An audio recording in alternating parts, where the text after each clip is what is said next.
여러분 운전하다가 고속도로 휴게소에 들른 적 있으시죠? 배도 고프고 화장실도 급하고 그냥 뭐라도 하나 집어들었다가 영수증 보고 순간 멈칫했던 그 경험. 아메리카노 5,000원, 라면 6,000원, 그리고 이게 돈가스야 종이야 싶었던 그 씁쓸한 한 조각. 사실 저도 한두 번이 아니거든요. 그런데 있잖아요, 오늘 이 영상 보고 나면 그 분노의 방향이 조금 달라질 겁니다. 왜 비싼지, 누가 문제인지, 그리고 12월부터 진짜로 뭐가 달라지는지 제규어 오아시스가 낱낱이 파헤쳐드리겠습니다. 자, 안전벨트 매세요. 출발합니다. 고속도로 휴게소는 사실 굉장히 독특한 공간입니다. 배고프고 쉬고 싶은데 나갈 수가 없잖아요. 고속도로 위에 있으니까요. 전형적인 독점 고객 구조입니다. 선택지가 없는 소비자, 그게 바로 우리들이었던 거죠. 국토교통부와 한국도로공사가 실시한 만족도 조사 결과를 보면 무려 66.9%의 응답자가 휴게소 음식이 비싸다고 답했습니다. 셋 중 둘이 불만이라는 거예요. 그냥 개인 취향 차이가 아니라는 얘기죠. 전국 236개 휴게소 중 42.4%인 100개 휴게소가 지은 지 20년이 넘은 노후시설이고요. 화장실 청결도, 주차 편의성, 보행 환경까지 전부 낮은 점수를 받았습니다. 비싸고 맛없고 시설까지 낡았다. 이쯤 되면 휴게소가 3일체 불만 패키지를 무료로 제공하고 있었던 셈입니다. 그런데 중요한 건 이게 단순히 업주가 나쁜 사람이어서 생긴 문제가 아니라는 겁니다. 구조 자체가 문제였어요. 자, 이제 진짜 범인을 찾아봅시다. 구조는 이렇습니다. 한국도로공사, 즉 땅 주인이 있고요. 그 아래 중간 운영사업자라는 관리회사가 있고, 그 아래 실제로 음식 팔고 커피 내리는 입점업체가 있는 전형적인 다단계 구조입니다. 그런데 이 구조에서 숫자가 좀 충격적이에요.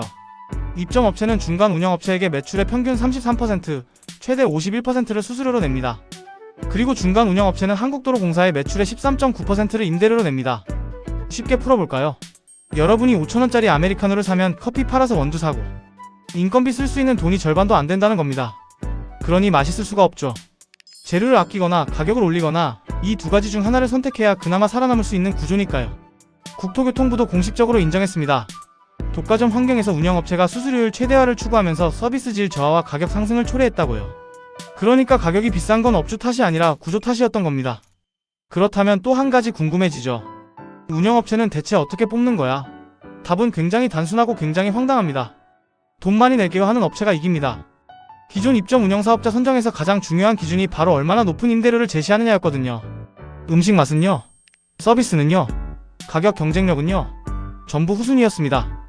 임대료 경쟁에서 이긴 업체가 들어오는 구조였으니까요. 거기다 묶음 단위 입찰이라는 방식으로 여러 휴게소를 한꺼번에 묶어서 입찰에 붙였는데, 심지어 도로공사 담당자들조차 선정 기준을 헷갈릴 정도로 불투명했다고 합니다. 그런데 활용점정이 또 있어요. 한국도로공사 퇴직자 단체가 비영리법인을 이용해 휴게소 운영에 개입하고 부당 이익을 챙긴 사실이 국토부 조사에서 확인됐습니다. 정관예우가 고속도로 휴게소 아메리카노 한 잔에도 녹아 있었던 셈이에요. 씁쓸하지만 이제라도 밝혀졌다는 게 그나마 희망입니다. 자, 이쯤 되면 말만 많고 달라진 게 없잖아요 라고 하실 수도 있는데요. 이번엔 결이 좀 다릅니다. 국토교통부가 이번에 꺼내든 개혁안 한번 정리해드릴게요. 첫 번째, 수익구조 전면 조사입니다. 다단계 구조에서 발생하는 초과 이윤을 가격 인하와 품질 개선으로 돌려보내는 방향입니다. 두 번째, 다단계 구조 해체예요. 도로공사 또는 공공관리회사가 입점업체와 직접 계약을 맺고 임대료를 평균 33%에서 89% 수준으로 대폭 낮춥니다. 거의 4분의 1 토막 수준이죠. 세 번째, 입점 기준 혁신입니다. 임대료 많이 낼게요 방식에서 맛서비스 가격 경쟁력 있어요 방식으로 평가 기준 자체가 바뀝니다. 외부 심사위원회도 도입되고 매년 만족도 평가로 부실 업체는 퇴출됩니다. 네 번째, 5개년 시설 개선 계획입니다. 노후시설 전수 점검, 화장실 청결, 주차 안전 표준 모델 도입이 진행됩니다. 다섯 번째, 개방형 휴게소 확대입니다. 2026년까지 11개 휴게소를 지역 주민도 이용 가능한 복합 공간으로 전환합니다. 여섯 번째, 정관 비위 차단입니다. 비영리법인과 퇴직자 단체의 운영 개입을 막는 이해충돌 방지 장치를 마련합니다. 임대료가 33%에서 89%로 내려간다는 건 입점업체 입장에서는 그야말로 생존 숨통이 트이는 수준입니다. 이 여유분이 소비자 가격 인하로 이어질 구조를 정부가 설계 중이라는 점 정말 주목해야 합니다.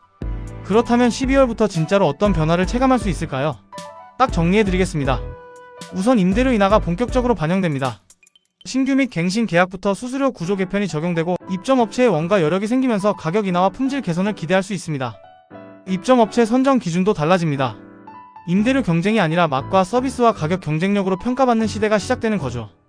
음식 가격과 메뉴 품질 개선도 시범 시행됩니다. 지역 특화 메뉴가 확대되고 동일한 가격의 품질을 올리거나 가격을 낮추는 방향의 메뉴 조정이 이뤄집니다. 노후시설 개선도 본격화됩니다. 전체 42.4%에 달하는 20년 이상 노후 휴게소가 우선 리모델링 대상이 되고 화장실 청결, 보행 환경, 주차 안전 설비가 강화됩니다. 일부 휴게소는 지역 주민에게 개방되고 문화체험 프로그램도 확대됩니다. 물론 모든 변화가 12월 1일에 동시에 펼쳐지진 않습니다. 계약 구조 개편은 단계적으로 진행되고 시설 공사는 시간이 필요합니다. 하지만 방향은 이제 명확해졌습니다. 비싸고 맛없는 휴게소의 시대는 구조적으로 막을 내리기 시작했습니다. 한 줄로 요약하자면 이겁니다.